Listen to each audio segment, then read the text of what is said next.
Okay, let's talk about the Zion injury news, as well as the Pelicans overall. Real quick, in the last Nets video I did, I should have mentioned that they actually do have their pick this year. It's a swap with the Rockets, but the Rockets have a way worse record. I still think they're going to try to compete and all that, but yeah, that was my bad. Anyway, I'm pretty sure I've done a video with a very similar title to This Zion News is Not Good. And by the way, I will say a decent amount of nice things about the Pelicans in this video because I think even with the injuries, there's still things to be optimistic about, Trey Murphy being one of them, Dyson Daniels as well.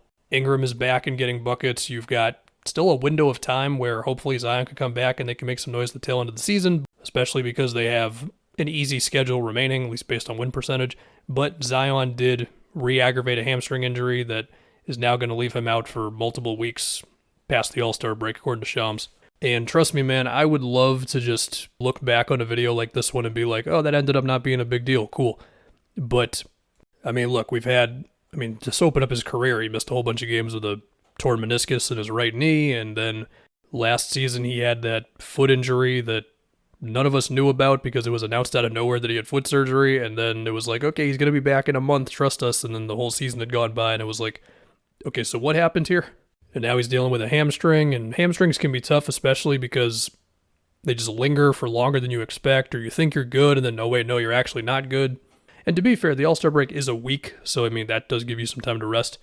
Of course, there's been many conversations about Zion and his body type and all that. Look, I'm just going to say for this season, Zion looked to be in good shape to me. I mean, I just looked at his game against the T-Wolves back on December 28th where he drops 43, and they're running pick and rolls with him with Valanciunas. They're running handoff actions with him. He's busting out crossovers. And of course, we all know that once Zion gets downhill, you're not doing anything because the guy's a beast. And the free throw attempts are crazy and all that. And, man, there was a stretch there. And I guess this can segue into some nice things about the Pelicans. But first, we got to talk about this season overall. They have definitely had the injury bug.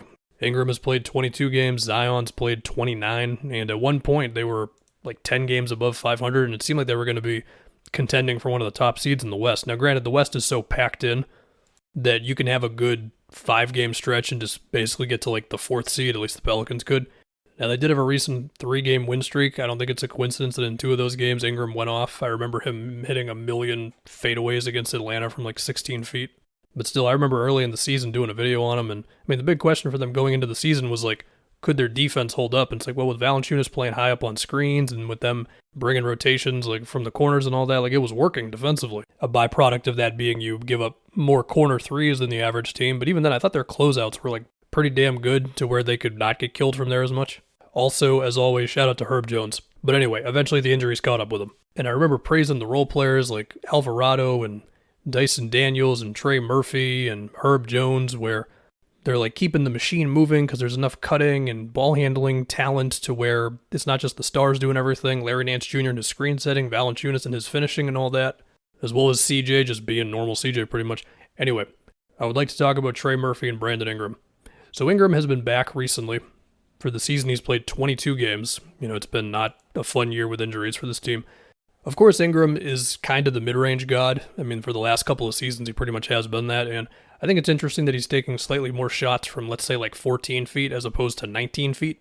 And they'll run these little off-ball sets for him. He has the ball a lot, but they'll run some little off-ball set, maybe just something out of the corner with a screen from Valanciunas or whatever, to where he can get to about the free throw line, and then from there he can just get into his jab step game or get his back to his defender or whatever. He's still gotten stronger, and he's getting physical on drives and all that.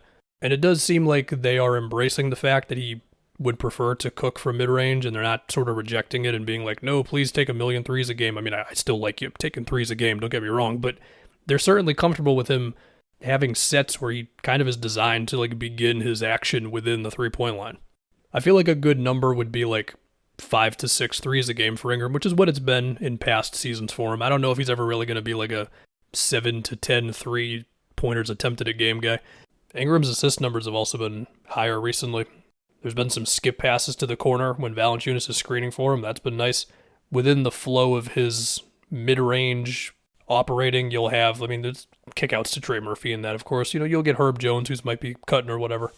I don't think Brandon Ingram is a finished product yet. I want to go to Trey Murphy. He should be more of a 7 to 10 threes attempted per game guy because he's awesome from three. And I think he's got more range than just shooting like regular catch and shoots on the wing or at the top of the key. Like, I think he can like be at least 1 foot back and still make them.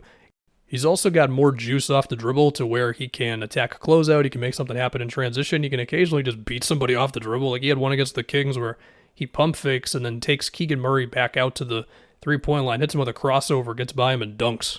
It's like, well, okay, he's good at relocating. Like Trey Murphy is definitely doing it right now, and he's on pace to just being a hell of a piece for them. And I don't know what his ceiling is going to be. I think a lot of that's going to be determined by the 3-point attempts, but he's good, man, no doubt. And so is Dyson Daniels, who's been out recently, but I feel like Dyson is just showing all the signs of being this sort of do-it-all, just tall ball handler who can attack, but also he's good defensively. He also makes a lot of split-second passes where it'll be like he sees an opening, he cuts to the rim, and then he makes a little dump-off pass to, let's say it's Valanciunas underneath the basket or whatever. And this team still has a bunch of draft picks. Now, their pick swap this year with the Lakers is starting to get a little interesting, but, the Lakers have had LeBron out for some games, and, they need to go on a run pretty much right away. So we'll see with that, but, they still have a lot of picks in the future. Like, I think overall, even if this season is a disappointment because of the injuries, you still have, like, a stretch here where you could be a decently scary team with, like, 10 games left to go in the season if we've got Zion and Ingram and everything. Also, they got Josh Richardson. And actually, one more thing with them.